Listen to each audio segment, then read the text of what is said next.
அரஃபா தினத்திலும் துல்ஹஜ் முதல் 10 நாட்களிலும் நாம் ஓத வேண்டிய மிக முக்கியமான திக்ர் மற்றும் அதன் சிறப்புகளைப் பற்றி இந்த வீடியோவில் காண்போம்.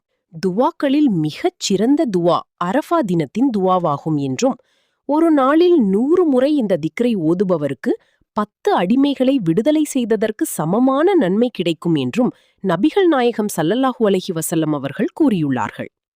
மேலும் இதை ஓதுவதன் மூலம் நம்முடைய கணக்கில் 100 நன்மைகள் எழுதப்பட்டு 100 தீமைகள் அழிக்கப்படுவதுடன் அன்றைய தினம் மாலை வரை ஷைத்தானிடமிருந்து சிறந்த பாதுகாப்பும் கிடைக்கிறது. துல்ஹஜ் மாதத்தின் முதல் 10 நாட்களில் தஹ்லீல், தக்பீர், தஹ்மீது ஆகியவற்றை அதிகமாக ஓதுமாறு சஹீஹ் புகாரி, சஹீஹ் முஸ்லிம் மற்றும் திர்மிதி போன்ற ஹதீஸ் நூல்களில் வலியுறுத்தப்பட்டுள்ளது. எனவே இந்த முபாரக்கான நாட்களில் நாமும் அதிகமாக ஓதி நன்மைகளை பெற வேண்டிய அந்த மிகச் சிறந்த திக்ர் லா இலாஹ இல்லல்லாஹு வஹ்தஹு லா ஷரீக லஹு லஹுல் முல்கு வ லஹுல் ஹம்து வஹுவ அலா குல்லி ஷைஇன் கதீர். லா இலாஹ இல்லல்லாஹு வஹ்தஹு லா ஷரீக லஹு லஹுல் முல்கு வ லஹுல் ஹம்து வஹுவ அலா குல்லி ஷைஇன் கதீர்.